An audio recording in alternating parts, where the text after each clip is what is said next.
गौर से सुनिए दोस्तों, क्या आपने कभी खुद से यह सवाल किया है कि अगर आपका मन आपका गुलाम बन जाए तो आप क्या नहीं कर सकते?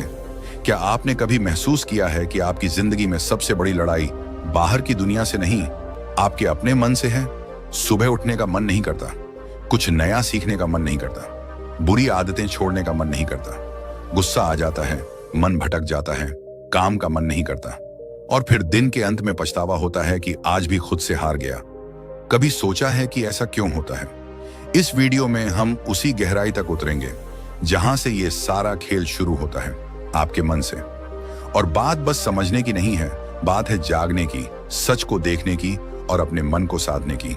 क्योंकि जिसने अपने मन को साध लिया उसने सारा संसार जीत लिया। गौतम बुद्ध ने कहा था, मन ही सब कुछ है, तुम जो सोचते हो वही बन जाते हो। अब जरा सोचिए, अगर आपका मन ही बार बार सोचता है कि मैं कमजोर हूं, मुझे नहीं आता, मेरा ध्यान नहीं लगता, तो वो सोच धीरे धीरे आपका सत्य बन जाती है। और यही है मन की सबसे बड़ी चाल। वो आपकी बनाई हुई आदतों, भावनाओं और यादों का गुलाम बन जाता है और आपको गुलाम बना देता है। मन एक बंदर की तरह है जो हर पल उछलता है, कभी भविष्य की चिंता में तो कभी अतीत के पछतावे में। आपके साथ भी होता है ना? आप कुछ करने बैठते हैं और अचानक मन कोई पुरानी बात याद दिला देता है, कोई दुख, कोई गलती, कोई डर, और फिर आप वहीं अटक जाते हैं, कुछ करते ही नहीं। आपका शरीर वहीं बैठा होता है, पर मन कहाँ होता है कोई नहीं जानता। अब जरा सोचिए, ये वही मन है जो आपको महान बना सकता है अगर आप इसे समझ लें, इसे दिशा दे दें। क्योंकि मन खुद नहीं जानता कि क्या अच्छा है, क्या बुरा है। वो तो बस जिस चीज को आप बार बार दोहराते हो उसी को सच मान लेता है। अगर आप हर रोज खुद से कहते हो, मैं कुछ नहीं कर सकता, मेरा मन नहीं लगता, मेरी किस्मत खराब है, तो मन वही दोहराएगा, वही परोसता रहेगा और आप उसी में डूबते जाओगे।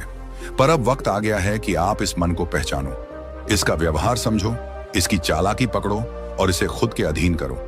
मनोविज्ञान कहता है कि हमारे 95% निर्णय हमारे अवचेतन मन से लिए जाते हैं। यानी हम जो सोचते हैं, जो महसूस करते हैं, उसका बड़ा हिस्सा हमें पता भी नहीं चलता और फिर भी वही हमारे जीवन की दिशा तय करता है। यानी अगर आपने अपने मन को सही प्रशिक्षण नहीं दिया तो वो बिना आपकी मर्जी के आपको वहां ले जाएगा जहां आप कभी नहीं जाना चाहते थे। अब एक बात ध्यान से समझो, अगर आपका मन ही नियंत्रण में नहीं है तो दुनिया का कोई लक्ष्य, कोई रिश्ता, कोई सफलता आपको संतोष नहीं दे सकती। क्योंकि उस सब को जीने के लिए सबसे पहले जिस चीज की जरूरत है वो है मन की स्थिरता।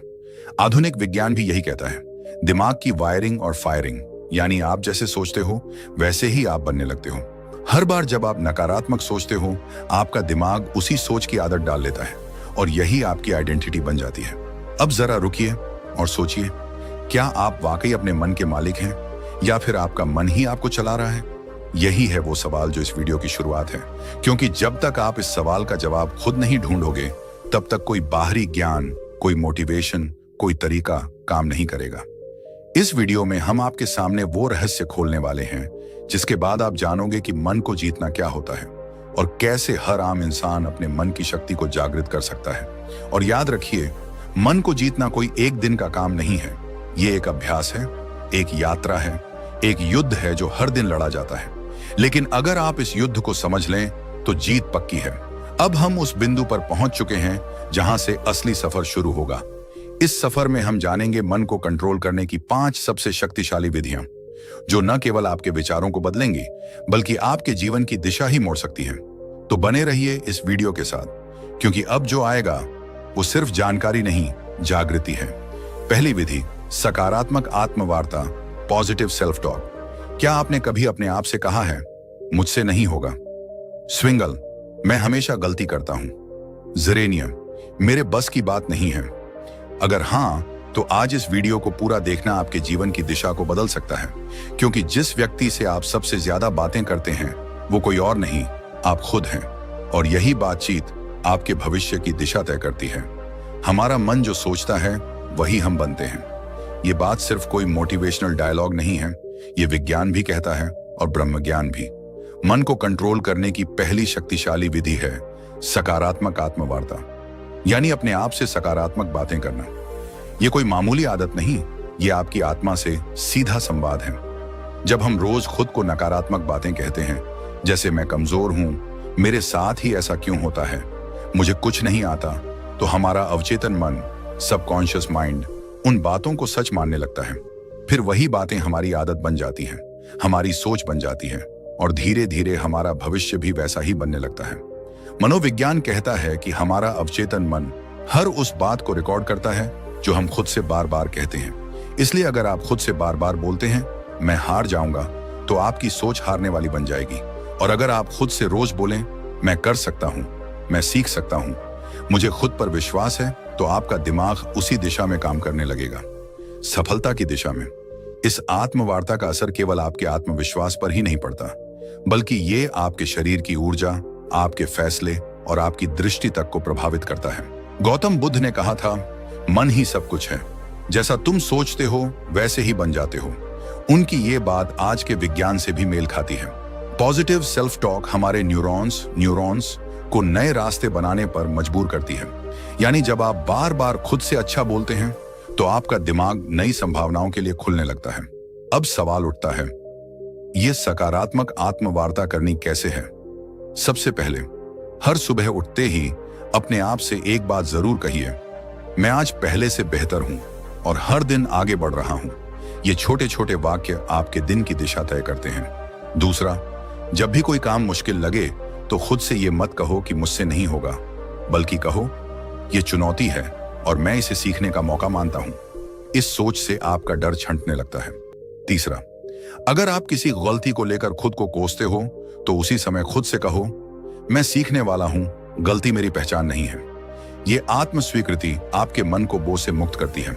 दुनिया में कोई भी सफलता तब तक नहीं आती जब तक आप खुद पर विश्वास करना नहीं सीखते, और यह विश्वास तब पैदा होता है जब आप खुद से बात करना शुरू करते हैं, सकारात्मक ढंग से।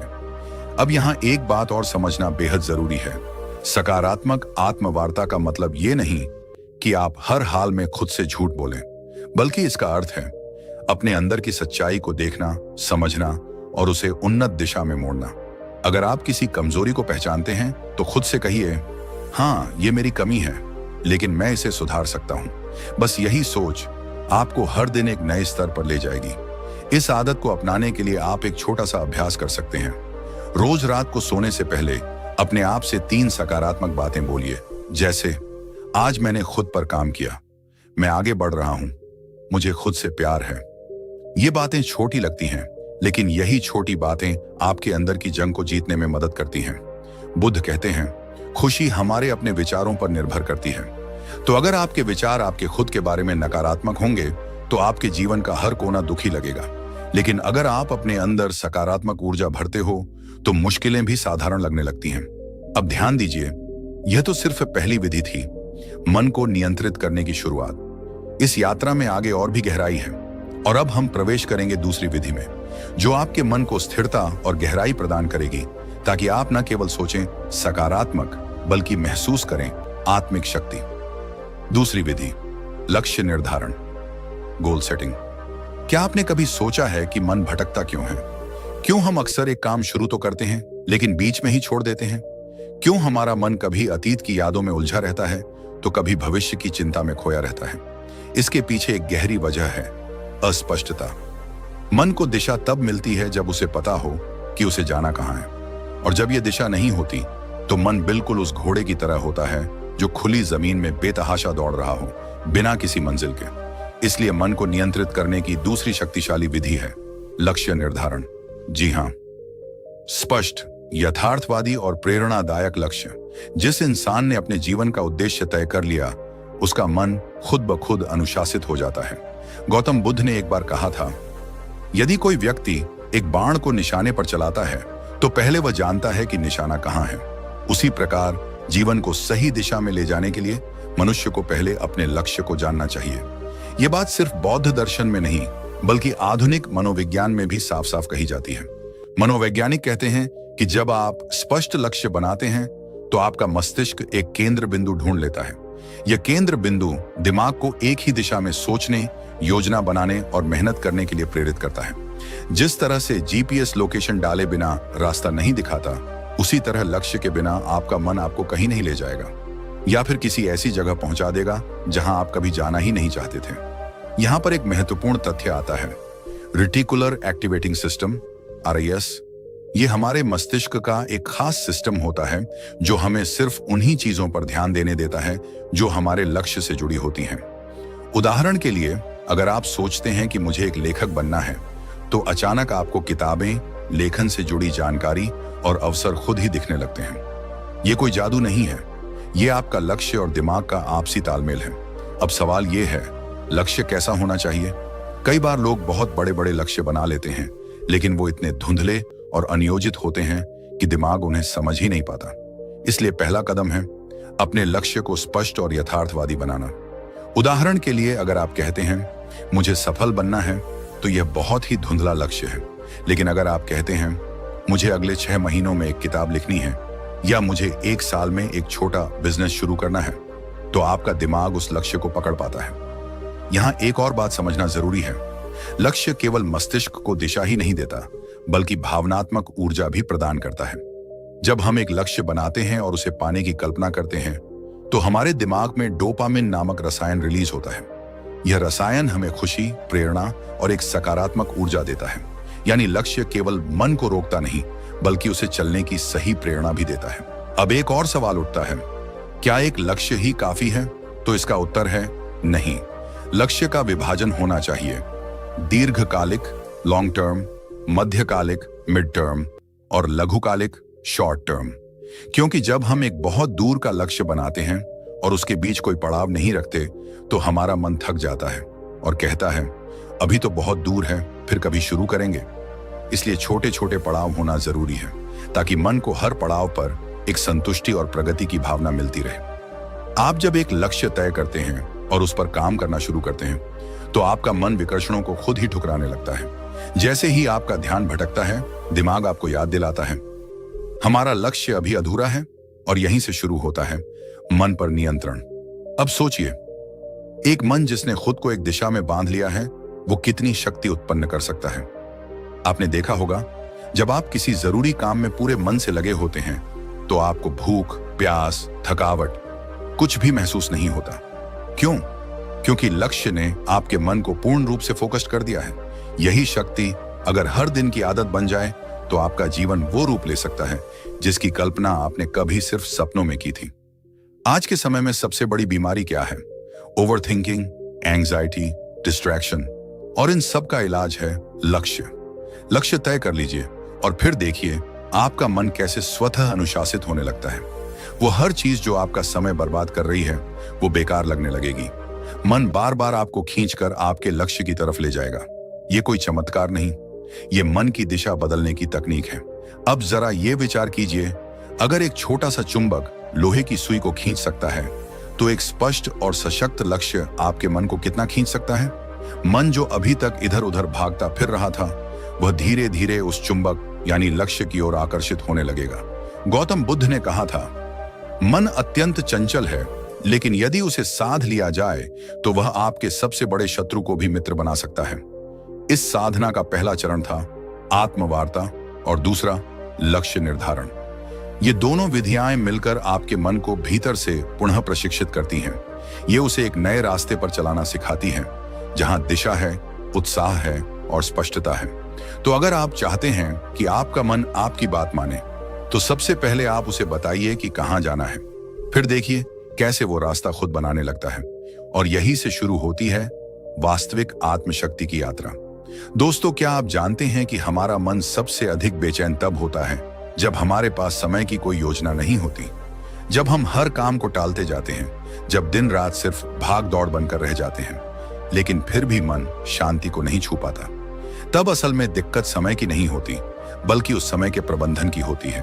और यहीं से शुरू होती है मन को काबू में रखने की तीसरी शक्तिशाली विधि, समय प्रबंधन। आज हम जिस दुनिया में जी रहे हैं, वहां व्यस्त रहना एक ट्रेंड बन गया है, लेकिन व्यस्त होना और व्यस्तता का प्रबंधन कर पाना, ये दोनों एक जैसी चीजें नहीं है। अगर आप दिन भर बहुत कुछ करते रहते हैं, लेकिन अंत में थक कर गिर पड़ते हैं और खुद से ही नाराज रहते हैं, तो यकीन मानिए आप समय को नहीं चला रहे, समय आपको चला रहा है। और जब समय हमें चलाने लगे, तो मन खुद ब खुद बेचैन, चिंतित और थका हुआ महसूस करता है। हमारा मस्तिष्क तब सबसे अच्छा काम करता है जब वह जानता है कि अगला कदम क्या है। मन को दिशा चाहिए, स्पष्टता चाहिए और वह स्पष्टता आती है अच्छे समय प्रबंधन से। जब आप हर काम के लिए एक उचित समय निर्धारित कर देते हैं, जब आप जानते हैं कि किस काम को कब करना है, तो आपका मन खुद ब खुद शांत रहता है, क्योंकि उसे पता है अब कुछ भी अनियंत्रित नहीं है। समय प्रबंधन केवल घड़ी की सुइयों को देखने का नाम नहीं है। यह एक विज्ञान है, एक कला है और साथ ही एक साधना है। अगर आपने इसे साध लिया तो आप केवल अपने दिन को नहीं, अपने जीवन को, अपने भाग्य को और अपने मन को भी साध लेंगे। आधुनिक मनोविज्ञान कहता है कि जब हम अपने दिन की योजना बनाते हैं और उसे फॉलो करते हैं, तो हमारा ब्रेन डोपामिन नामक एक रसायन छोड़ता है जो हमें संतुष्टि और ऊर्जा का एहसास कराता है। यह वही रसायन है जो तब निकलता है जब हम कोई उपलब्धि प्राप्त करते हैं। यानी यदि आप हर सुबह अपनी दिनचर्या तय कर लेते हैं और दिन के अंत में उस पर टिके रहते हैं, तो आपका मस्तिष्क आपको एक सफल व्यक्ति की अनुभूति देता है, जिससे आत्मविश्वास बढ़ता है, चिंता घटती है और मन शांत होता है। अब बात करें ब्रह्म ज्ञान की, तो हमारे प्राचीन ग्रंथों में भी समय को सबसे बड़ा गुरु माना गया है। वेदों में कहा गया है, कालो ही परमम बलम, अर्थात समय ही सबसे बड़ी शक्ति है। जो इस शक्ति के साथ चलना सीख लेता है, उसके लिए कोई भी लक्ष्य असंभव नहीं रह जाता। गौतम बुद्ध भी समय के महत्व को भली भांति समझते थे। उन्होंने एक जगह कहा था, जो व्यक्ति एक क्षण को भी व्यर्थ नहीं जाने देता, वह जीवन को पूर्णता के साथ जीता है। बुद्ध के अनुसार जीवन की सच्ची शांति तभी संभव है जब हम हर क्षण में जागरूक रहें, हर पल का उपयोग करें। उन्होंने एक और अद्भुत बात कही थी, भविष्य की चिंता मत करो, भूतकाल के पछतावे में मत रहो, वर्तमान क्षण में जियो, क्योंकि यहीं पर जीवन है। समय प्रबंधन हमें वर्तमान में केंद्रित रहने की कला सिखाता है। जब हम अपने कार्यों को समयबद्ध करते हैं, तो हम अपने मन को अनावश्यक विचारों और चिंता से बचाते हैं। इससे मन न तो अतीत की गलियों में भटकता है, न भविष्य की अनिश्चितता में उलझता है। वह ठहरता है, जागता है और नियंत्रण में आता है। आधुनिक समय में अगर कोई व्यक्ति कहता है, मेरे पास समय नहीं है, तो असल में वह कह रहा है, मेरे पास प्राथमिकता तय करने की कला नहीं है। क्योंकि सच ये है कि हम सबके पास एक ही दिन के 24 घंटे हैं। अंतर केवल इस बात में है कि कोई उन्हें कैसे उपयोग करता है। कोई उस समय से अपने सपनों का महल बना लेता है, तो कोई उसी समय को टालमटोल और आलस्य में गंवा देता है। एक और मनोवैज्ञानिक शोध ये बताता है कि जब कोई व्यक्ति अपने कामों को प्रॉपर टाइम फ्रेम में बांट देता है, तो उसकी निर्णय लेने की शक्ति और आत्मनियंत्रण सेल्फ कंट्रोल में 35% तक की वृद्धि देखी जाती है। यानी समय की सही योजना न केवल काम में सहायता करती है, बल्कि मनोबल और मानसिक स्थिरता को भी बढ़ाती है।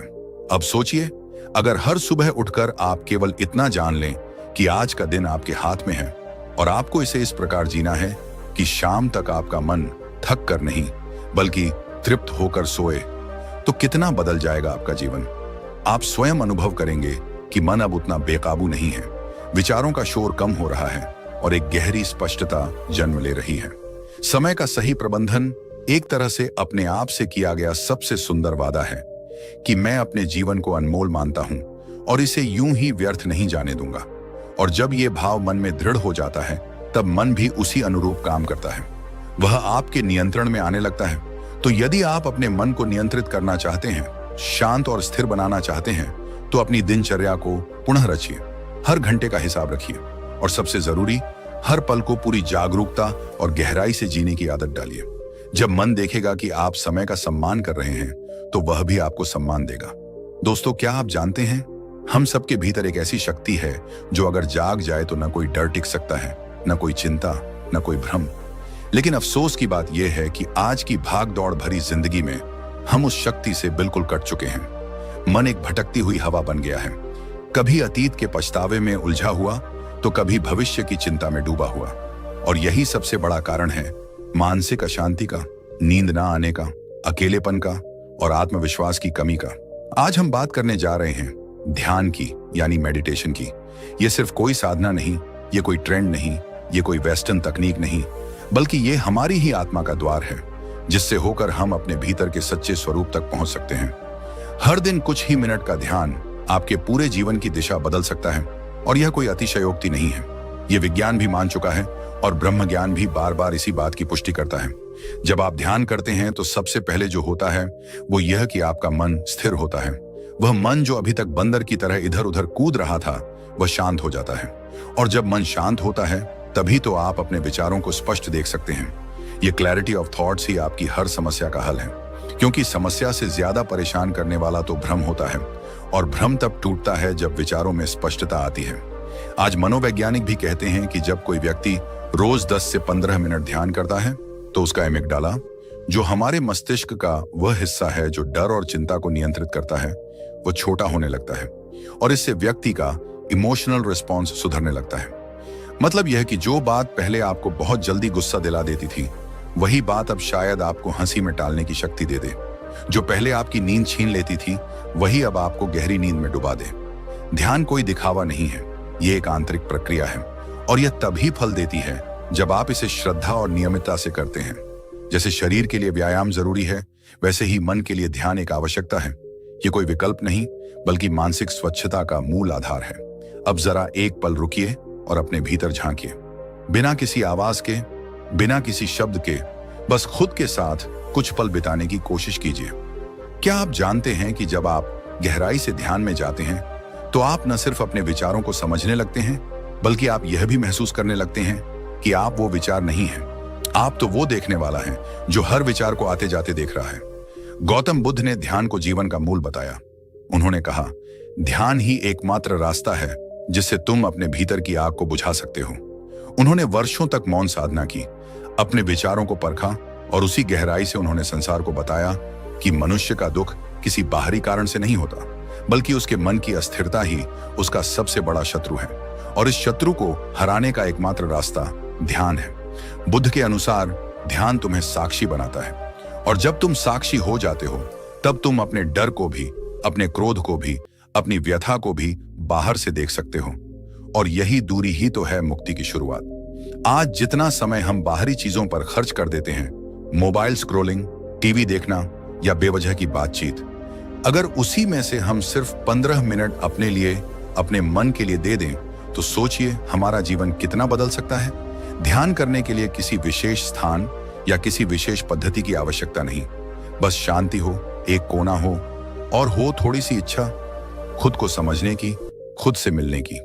आप चाहे तो आंखें बंद करें, अपनी सांसों पर ध्यान दें, चाहे तो ओम का उच्चारण करें, चाहे तो सिर्फ मौन रहें।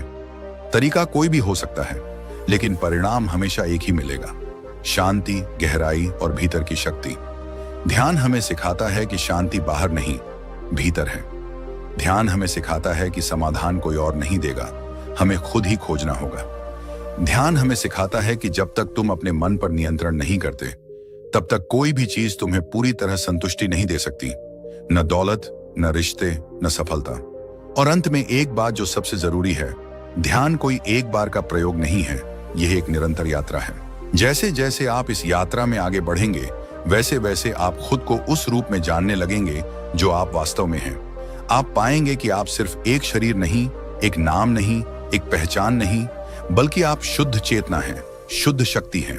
और जब यह बोध हो जाता है, तब मन पर नियंत्रण कोई कठिन कार्य नहीं लगता।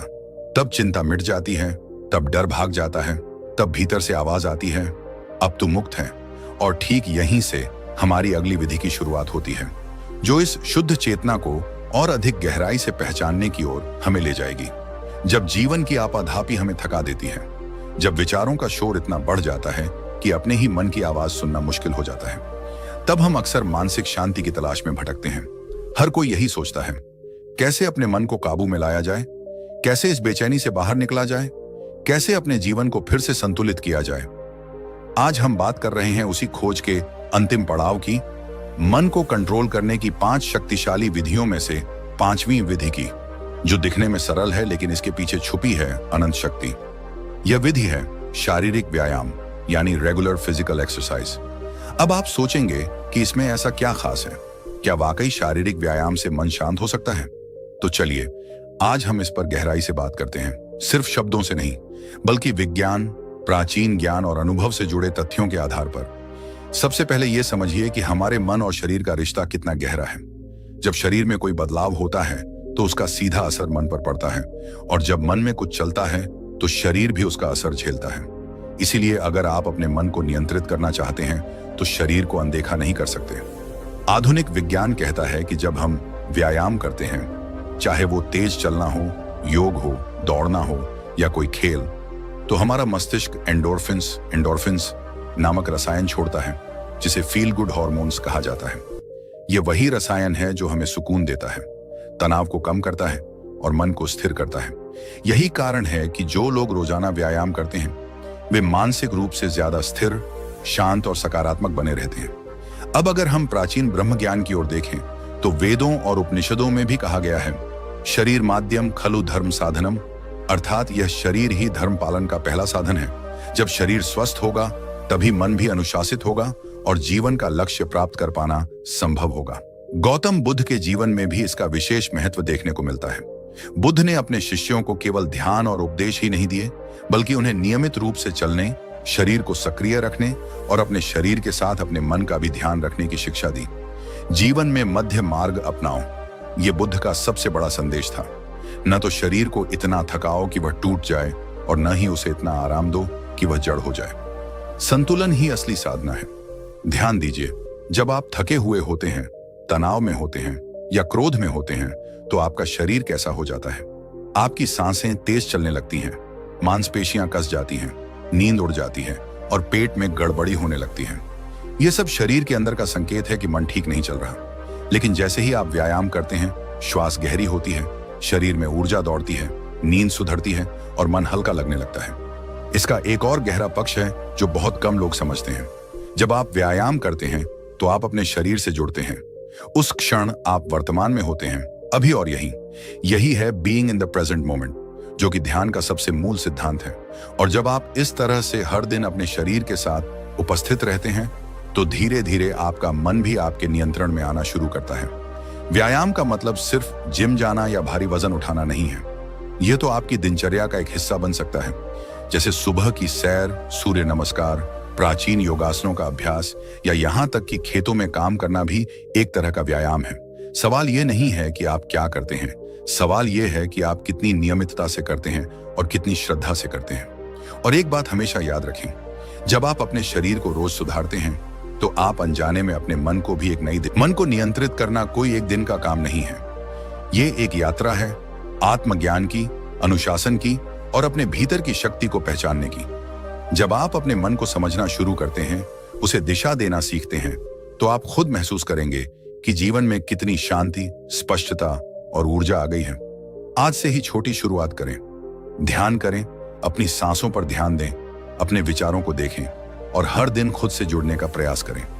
एक दिन, 2 दिन, 1 हफ्ता और धीरे धीरे आप अपने भीतर के उस मौन को महसूस करेंगे जो अब तक बाहर की दुनिया के शोर में खो गया था।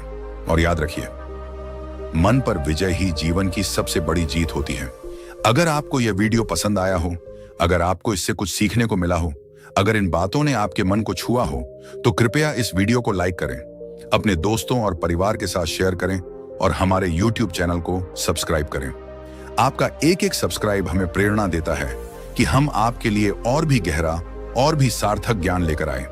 हमारा उद्देश्य सिर्फ वीडियो बनाना नहीं, बल्कि आपके जीवन में एक सकारात्मक बदलाव लाना है। तो जुड़िए हमारे साथ इस आत्मविकास की यात्रा में, क्योंकि आने वाले वीडियो में हम बात करेंगे एक ऐसे विषय पर जो आपके जीवन के हर कोने को रोशन कर सकता है। धन्यवाद। शांत रहिए, जागरूक रहिए और अपने भीतर की शक्ति को पहचानते रहिए।